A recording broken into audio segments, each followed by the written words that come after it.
Every evening, just as the sky began to yawn and stretch its colors across the clouds, something magical happened. Something most people didn't notice because they were too busy finishing their dinners or brushing their teeth or wondering where their missing socks had gone. But in one quiet town nestled between rolling hills and whispering woods, a little girl named Lila knew exactly what to look for. She waited at her window, her chin resting on her hands, her pajamas already on blue with tiny suns all over them. Her stuffed giraffe, Pickle, sat beside her, just as curious. Then, right on time, the first trumpet sounded. Toot! "Here it comes," Lila whispered with a squeal, bouncing on her toes. From the edge of the Golden Hills, the sunset parade began. You see, every time the sun went to bed, it didn't just slip away quietly. No, no, no. The sun loved a good goodbye. And so, every night, it gathered its light into sparkles and called forth a magical parade to celebrate the day and lull the world to sleep. Leading the parade was the sunbeam ballerina, twirling across the clouds in a gown made of golden rays and glittering light. Her pirouettes left streaks of orange and pink across the sky, painting the first brushstrokes of sunset. Right behind her marched the fluff drummers' clouds with puffed cheeks and tiny top hats, bouncing and booming with thunder-soft beats that made even the trees sway in time. Next came the ray ribbons, little creatures shaped like comets who cartwheeled across the sky, trailing sparkles in long waving tails of coral, tangerine, and rose. They giggled as they looped and spun, twinkling as they danced from one corner of the sky to the other. Lila clapped and pointed. "Look, Pickle, it's the bubble bugs." Her favorite part, tiny insects with glowing bellies floated through the air, blowing shimmering bubbles filled with sleepy songs. When a bubble popped, it hummed a lullaby different for every listener. Some bubbles sounded like waves, some like wind, some like a grandma's voice humming softly in your ear. Pickle didn't say anything. He was a very quiet giraffe, but Lila could tell he was just as amazed. As the parade continued, more creatures joined in.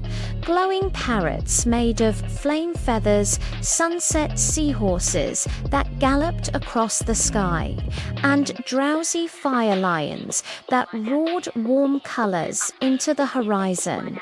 Each step, each twirl, each glowing yawn made the sky dimmer, cozier, and more beautiful. Then came the grand float, the last and most magical part of the sunset parade. It was the bed of the Sunna Giant floating cradle made of moonwood and sunset silk. Pillows as big as rainbows. A blanket stitched with the dreams of every creature under the sky. And in the center, the great big sun, glowing gently, looking very, very sleepy. Tonight, however, something strange happened. As the float rose into the sky, the sun did not look ready to sleep. In fact, the sun looked worried, its golden face furrowed. Its light flickered unevenly. It peeked down at the world below with round, anxious eyes. Lila gasped. "What's wrong with the sun?" The parade paused. The ballerina stopped twirling mid-spin. The cloud drummers let their sticks droop. The ray ribbons floated awkwardly, unsure what to do.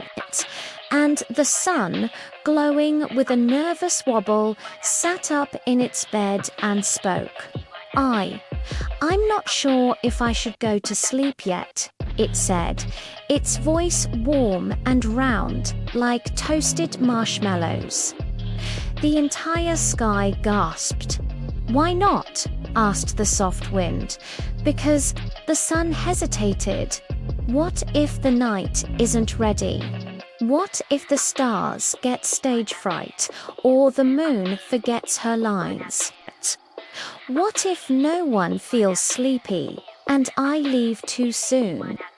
There was a long, stunned silence. Then Lila did something very brave. She opened her window wide, leaned out into the cooling breeze, and called up into the sky. But you have to sleep, dear sun. That's how the world knows it's bedtime.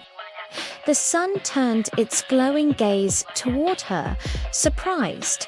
Do they really need me to go? Lila nodded, her hair blowing gently. When you sleep, we rest. You tuck the world in with your sunset. We need your glow to turn into dreams. The bubble bugs blew soft bubbles in agreement. The clouds bounced a sleepy beat. The ballerina took a slow, graceful bow. Still, the sun looked uncertain. But what if no one says goodnight to me? Lila blinked, then smiled. She turned to Pickle. We'll start the goodnights, won't we? Pickle blinked back, which meant yes. And so, Lila stood tall in her pajamas, placed her hand over her heart, and said clearly and sweetly, "Good night, sun. Thank you for today. You warmed our cheeks, lit our paths, and made shadows play. Rest now, and let the moon have her turn." One by one, the world followed her lead. A fisherman on the coast stopped reeling and whispered, "Good night, sun." A baker wiping flour from her nose looked out her shop window. "Sleep tight, sun." A sleepy lion cub in the savannah stretched his paws. "Night, night, bright ball." Even the trees rustled their leaves in soft farewell. The rivers shimmered. The flowers closed their petals, and the sun smiled. Its glow turned peachy soft, its flicker stilled, and with a giant yawn that painted the last pink across the sky, it laid its head upon the dream-stitched pillow. The sunset parade picked up its pace once more. The ballerina leapt, the ray ribbons spun. The clouds gave one final thunder thump, like a gentle drum roll. Then the sky slowly turned to velvet blue, and one by one the stars blinked open, like the night's eyes. Lila closed her window and climbed into bed, Pickle tucked under her arm. Outside, the first hoot of an owl echoed, and the moon took her place in the sky like a silver guardian. And in the quiet, Lila whispered, "Good night, sun, sweet dreams until tomorrow." The sun, far beyond the hills now, heard her, and in its sleep, it smiled.